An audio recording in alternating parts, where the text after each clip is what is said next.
안녕하세요. 하루잡식입니다. 우리가 매일 만나는 철, 이 철의 품질과 종류는 얼마나 될까 한 번이라도 생각해 보신 적 있으십니까? 철은 다 그냥 철 아니야? 제가 다 세어보지는 않았지만 아마 수백 가지가 넘을 것입니다. 그중 우리가 가장 자주 접하는 철의 종류를 대분류로 소개해드리면 주철, 강, 특수강 정도로 분류할 수 있습니다. 주철은 맨홀 뚜껑, 수도관 등에 사용되고 강철은 공사장에서 많이 보는 철근이 대표적입니다. 이게 무슨 철인지 잘 모르겠다 싶으면 다 강철로 봐도 무방할 만큼 많이 사용되고 있습니다. 특수광은 탄소광의 성질을 계량하기 위해 특수한 원소를 첨가하는 강을 말합니다. 우리가 매일 이용하는 지하철, 레일 등이 여기 속하게 되겠습니다. 우리는 잘 알지 못했지만 주위에서 흔히 접하는 이 철들이 세계에서 가장 뛰어난 철을 쓰고 계신 것이라면 믿으시겠습니까? 잡식이와 함께 알아보시죠.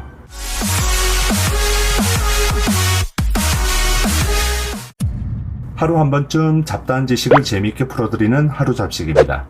6월 18일 뉴욕에서 세계적인 철강 전문 분석기관인 월드 스틸 다이나믹스는 제34차 글로벌 철강 전략 회의를 개최하였습니다. 1999년 설립된 월드 스틸 다이나믹스는 철강 분야에서 권위 있는 글로벌 전문 분석기관입니다. 매년 전 세계 34개 대형 철강사들을 대상으로 23개의 항목을 평가하고 이를 종합한 경쟁력 순위를 발표합니다. 2019년 세계에서 가장 경쟁력 있는 철강사로 대한민국의 포스코가 10년 연속 1위에 선정되었습니다.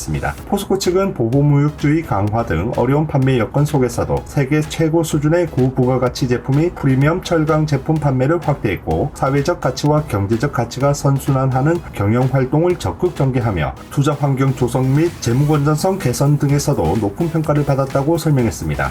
23개 평가 항목 중 7개 항목에서 최고 점수를 획득하였는데 고부가가치 제품, 가공비용, 기술혁신, 인적 역량, 신성장산업 육성, 투자 환경, 국가 위험 요소 등이 있습니다. 한편 포스코에 이어 미국의 뉴코어, 오스트리아의 베스트 알피네, 러시아의 세베르스티, 일본의 일본제철 등도 이번 조사에서 상위 5개 철강사에 이름을 올렸습니다. 일본은 5위를 하였군요. 참 잘했어요. 탑10에 러시아의 3개사, 대한민국의 2개사가 포함되었고 한국의 현대제철은 10위에 랭크되어 대한민국의 철강 강국임을 다시 한번 확인시켜 주었습니다. 그런데 세계적인 대한민국의 철강 산업이 환경단체와 지방정부의 환경 규제로 가동이 중단될 위기에 처해 있습니다. 환경단체들이 민원을 주도해 지방정부에 압력을 가하였고 지방정부는 철강사들에 대한 조사를 시작하게 되면서 상급기관인 환경부의 철강사들에 대한 유권 해석을 요청하게 되었습니다. 대기환경보전법 31조에 의거하여 오염물질 배출 때 반드시 방지 시설을 거치도록 하고 있고 화재 폭발 등 사고를 예방하기 위해 배출하는 행위 등은 예외로 인정하고 있습니다. 그래서 고로 전기 보수 등을 위한 휴풍 작업 공정을 이상공정으로 인정하는 것은 적정하지 않을 것으로 판단됩니다. 뭔 말이고? 쉽게 말씀드리면 화재나 폭발 등 사고 예방을 위해 밸브를 여는 것은 예외로 인정되어 단속 대상이 아니며 전기 보수 시 밸브를 여는 것은 단속의 대상이다 라고 해석을 한 것입니다. 즉 쟤네들 청소 때 밸브 열면 단속해 라고 한 것이죠.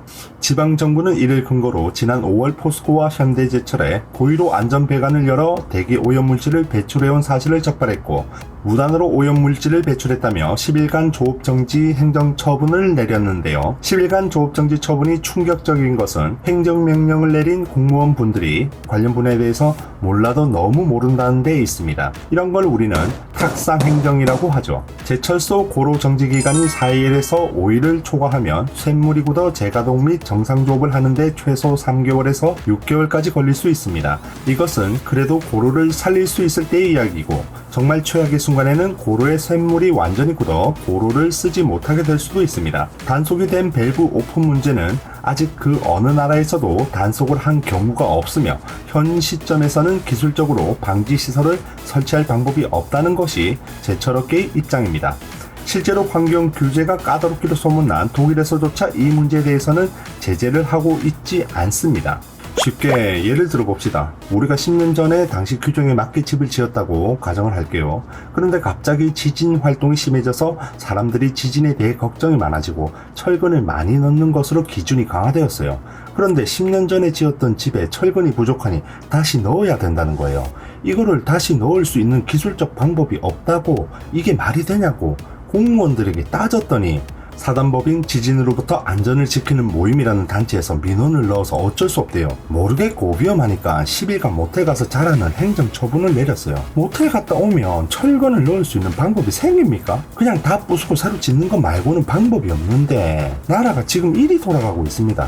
이걸 행정처분할 거면 10년 전에 허가 내준 공무원들 전부 감옥부터 보내야 되는 거 아닙니까? 아니 왜 10년 뒤 미세먼지가 이렇게 심해질 것도 예측도 못하고 허가를 해줬으니 얼마나 큰 죄입니까? 그리고 다 부시고 새로 공사할 때 미세먼지 어쩔 겁니까? 또 최근에 반발성 여론이 형성이 되기 시작하니까 지방정부의 한 관계자는 행정처분 대신 벌금 6천만 원만 내면 되는데 우리를 너무 몰아세운다며 억울하다고 하였는데 당신들 보고 있는 국민들은 분통이 터져 억장이 무너집니다. 우리는 환경단체니까 자전거 타자. 아니다. 자전거도 오일이나 스틸을 써야 하니까 걸어서 다니자. 광양까지 걸어서 한 달밖에 안 걸린대. 갔다 오면 애들 방학 끝날 때겠네. 미세야, 엄마 광양에서 미세먼지 배출하는 것들 잡아 족치고 올 테니까 먼지라 방학 숙제 다 하고 2학기 되면 학교 좀 잘 다니고 있어. 오늘은 우리 회식 날이니까 맛난 것 좀 먹자.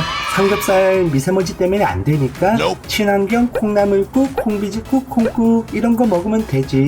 허허허허. 우리는 감옥 가도 적응 잘하겠어. 하도 콩을 먹어서. 인류가 살고 있는 거 자체가 오염이니 다자녀 혜택 축소 운동이라도 해야겠어. 이게 정상인지는 모르겠는데 이렇게 활동하고 계시겠죠? 활동하시는 거 보면 믿어 의심치 않아요. 환경 말고도 여러 별 희한한 민간단체들 많이 있죠. 이런 단체들의 특징이 다 골수예요, 골수. 오직 자기들밖에 몰라. 그래서 사람들이 말을 섞어보면 벽 보고 얘기하는 것 같아요. 제발 좀 편협하게 내 주장만 관철시키려 하지 말고 큰 그림에서 대한민국을 생각하시기 바라고 상식적이고 균형 잡힌 시각에서 생각하고 활동하시기를 부탁드립니다. 쫓겨난 나라에 뭔 놈의 단체는 이리도 많노. 에휴.